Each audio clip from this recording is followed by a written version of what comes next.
आइए question number 32 देखेंगे। Topic का नाम है counting ratio, part B, DK Goyal class 12 की बुक में से।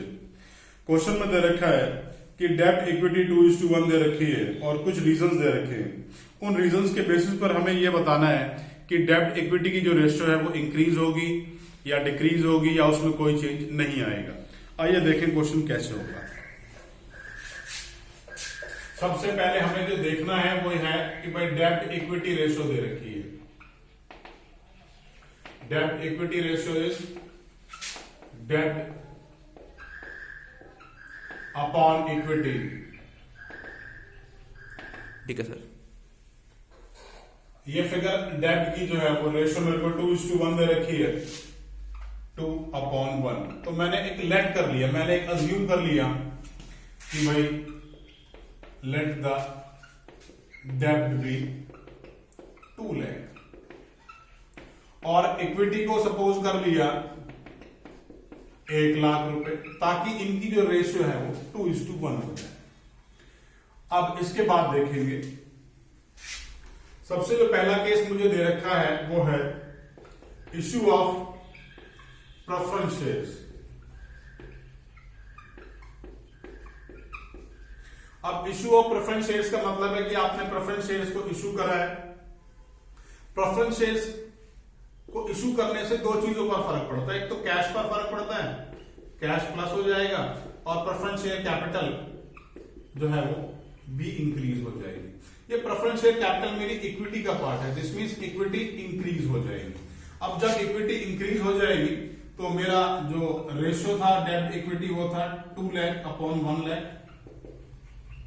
अब सपोज कर लेता हूं, ये सपोज जो है कि भाई 50,000 रुपीज का इंक्रीज इश्यू से आ गया है, तो ये यहां ये वैल्यू 50,000 हो जाएगी। अब इस वैल्यू को अगर मैं कैलकुलेट करूंगा तो ये 1.33:1 आएगी, और पहले रेशियो थी 2:1, पहले रेशियो थी 2:1, अब हो गई 1.33:1। तो as a result the ratio decreases. Second case देखेंगे, buyback of equity share.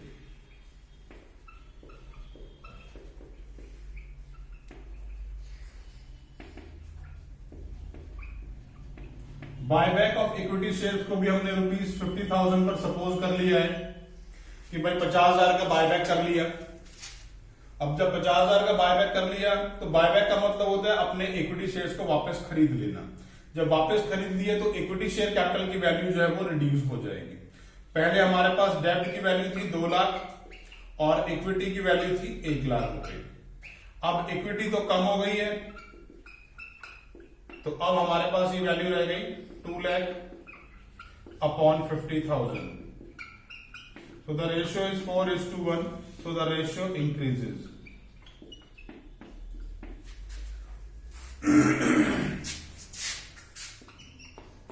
Third case है issue of debentures.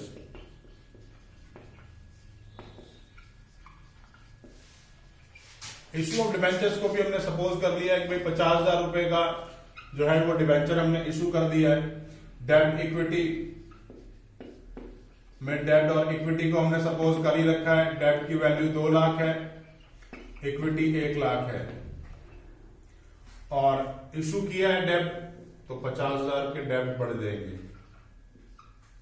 2 lakh plus 50,000 upon में 1 लाख, ये वैल्यू हो गई 2.5 लाख अपॉन में 1 लाख, वैल्यू हो गई है 2.5:1। पहले रेशियो थी 2:1, अब वो रेशियो 2.5:1 हो गई है। As a result the ratio increases. Third की बात, फोर्थ पॉइंट है repayment of bank loan.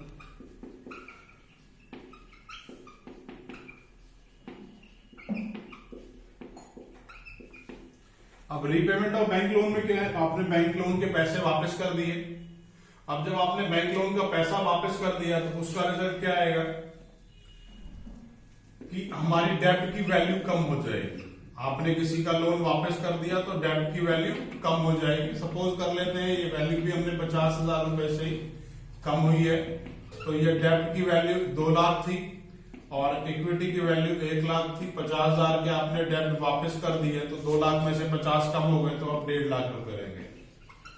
1.5 lakh upon में 1 लाख, ये वैल्यू हो गई 1.5:1। सो the ratio reduces. Next is 5th point, sale of fixed assets at par. अब sale of fix assets at par, ये जो ट्रांजैक्शन है इससे किन दो चीजों पर फर्क पड़ रहा है? एक तो फिक्स एसेट्स कम हो गए, दूसरा हमारा कैश इंक्रीज हो गया। तो ना तो फिक्स एसेट ना ही कैश, ये दोनों की दोनों फिगर्स ना तो इक्विटी की पार्ट है ना ही डेब्ट की। सो जब इनमें से इन दोनों में कोई पार्ट ही नहीं है तो इसका इस पे कोई इफेक्ट नहीं पड़ेगा। As fixed assets and cash does not affect debt and equity, so there will not be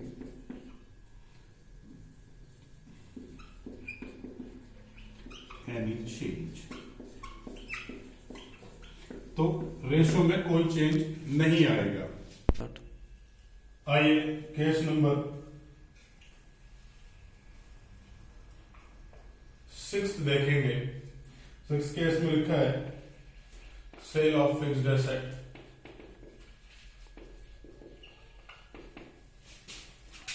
eight profit. अब sale of fixed asset at profit में क्या फर्क पड़ेगा? इस ट्रांजैक्शन का इफेक्ट 3 जगह जाएगा। एक तो फिक्स्ड एसेट्स, दूसरा कैश। भाई फिक्स एसेट्स बेचे हैं तो फिक्स एसेट्स कम हो गए, कैश इंक्रीज हो जाएगा, और जो उन पर प्रॉफिट हुआ है वो इक्विटी का पार्ट है, इक्विटी का प्रॉफिट एंड लॉस का पार्ट है, तो इक्विटी इंक्रीज हो जाएगी। सपोज करते हैं अमाउंट ऑफ प्रॉफिट इज 50,000, 50,000 रुपए का प्रॉफिट हुआ है। अब जब 50,000 का प्रॉफिट हुआ है तो डेब्ट इक्विटी रेशियो का हमने अमाउंट सपोज कर रखा है 2 लाख, डेब्ट का और इक्विटी का 1 लाख। अब जब 50,000 रुपए का प्रॉफिट हो गया तो इक्विटी शेयर कैपिटल बढ़ जाएगी, तो ये वैल्यू हो गई 2 लाख अपॉन में 1.5 लाख। ये वैल्यू यहां निकल के आ गई 1.33:1। So the ratio reduces. Next देखेंगे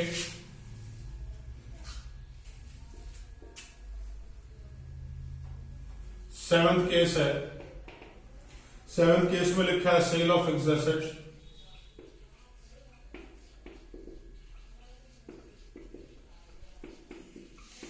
eight loss. Sale of fixed assets at loss. अब फिक्स एसेट्स की सेल हो गई लॉस के ऊपर, तो एक तो फिक्स एसेट्स कम हो जाएंगे, दूसरा कैश बढ़ जाएगा। इन दोनों ही ट्रांजैक्शंस का इक्विटी पे या डेब्ट पे कोई फर्क नहीं पड़ा, लेकिन जो उसे बेचने में जो लॉस हुआ है वो इक्विटी को रिड्यूस कर देगा, वो इक्विटी में से माइनस हो जाएगा। जब हमने इक्विटी शेयर होल्डर फंड या शेयर होल्डर फंड का कॉन्सेप्ट सीखा था तो शेयर होल्डर फंड में 2 चीजें आती है, एक तो इक्विटी, एक तो शेयर कैपिटल और दूसरा reserve and surplus. Reserve and surplus के अंदर एक हेड है प्रॉफिट एंड लॉस, तो ये लॉस वहां वाला प्रॉफिट एंड लॉस है, ये लॉस है तो नेगेटिव बैलेंस है, इससे इक्विटी रिड्यूस हो जाएगी। अब हमने सपोज कर रखा था कि भाई इक्विटी और डेब्ट का जो है रेशियो वो 2 lakh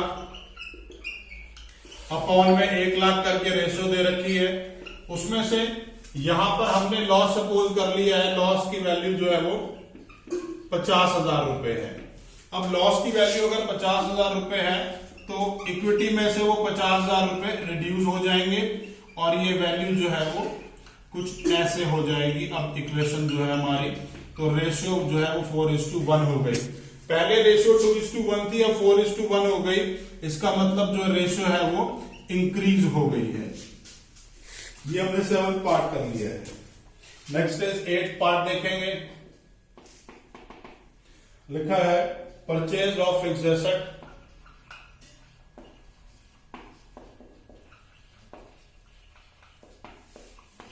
purchase of fixed assets on credit of 3 months.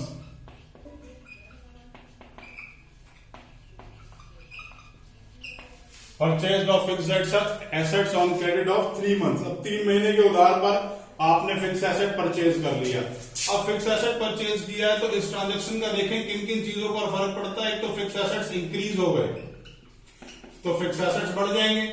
दूसरा, उधार कर लिया है तो क्रेडिटर की वैल्यू बढ़ जाएगी, क्योंकि उधार तो सिर्फ 3 महीने का ही है। तो इन दोनों ही ट्रांजेक्शन्स का डेब्ट पे या इक्विटी पे कोई फर्क ही नहीं आ रहा, तो रेशियो में कोई चेंज नहीं आएगा। As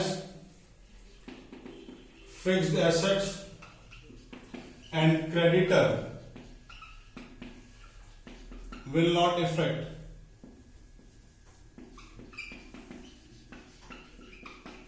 debt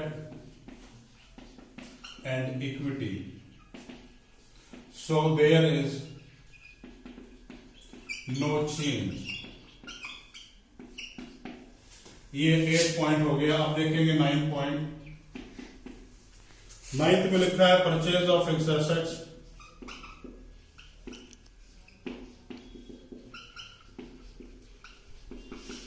on long term deferred payment।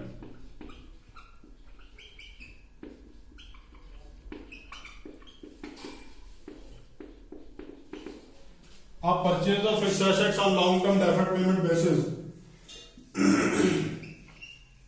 इसका इफेक्ट 2 जगह जाएगा। एक तो आपने फिक्स्ड एसेट्स को परचेज किया है तो फिक्स्ड एसेट्स इंक्रीज हो गए। दूसरा, हमने उसे बोला भाई धीरे धीरे तेरे पैसे दे देंगे 2-4 साल के अंदर। दिस मीन्स कि डेब्ट की वैल्यू जो है वो भी इंक्रीज हो गई। सपोज कर लेते हैं ये वैल्यू जो है वो 50,000 रुपीज की परचेज है हमारी। तो इक्वेशन कैसे बनेगी? डेब्ट अपॉन में इक्विटी। अब ये जो डेब्ट अपॉन में इक्विटी की वैल्यू मेरी निकल करके आई है, इसको देखेंगे। डेब्ट की पहले वैल्यू थी 2 लाख रुपए और इक्विटी की वैल्यू थी 1 लाख रुपए।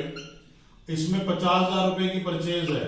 अब जब 50,000 रुपए की परचेज है उधार पर और उधार लंबे समय के लिए है तो डेब्ट की वैल्यू इंक्रीज हो गई। ये इंक्रीज होकर के वैल्यू हो गई 2.5 लाख अपॉन में 1 लाख। ये वैल्यू हो गई 2.5:1। इसका मतलब क्या हुआ? इसका मतलब हुआ कि रेशियो जो है मेरी वो इंक्रीज हो गई। इस तरह से हमने 9 के 9 पॉइंट्स कर लिए हैं। आप सबसे रिक्वेस्ट है कि भाई कोई भी बिना अजम्पशन के क्वेश्चन को ना करे। अगर हमें कोई टीचर ये कहता है कि भाई इसमें हमें अजम्पशन से नहीं करना बेटा, आप सिंपल रीजन दे दो, तो इसी बुक में क्वेश्चन नंबर 10 है, आप उसको वही जो है क्वेश्चन दिखाना और पूछना सर ये सिर्फ रेशियोज के फर्क के कारण एक ही लाइन का आंसर अलग अलग क्यों आ रहा है। आप क्वेश्चन नंबर 10 देखेंगे प्रॉपरली खोल करके तो जो है एक ही लाइन लिखी हुई है लेकिन रेशियो क्वेश्चन में 3 दे रखी है और उन तीनों का ही आंसर अलग अलग आ रहा है। वो अलग अलग इसीलिए आ रहा है क्योंकि आप उसे जो है अगर प्रॉपरली मैथमेटिकली उसे अगर कैलकुलेट करोगे तो रेशियो डिफर कर जाती है। रीजन सब में सेम ही है। सो प्लीज ऐसा ना करें। अगर क्वेश्चन में कोई भी आपको प्रॉब्लम है तो आप पूछ सकते हैं कमेंट बॉक्स के अंदर कमेंट करके।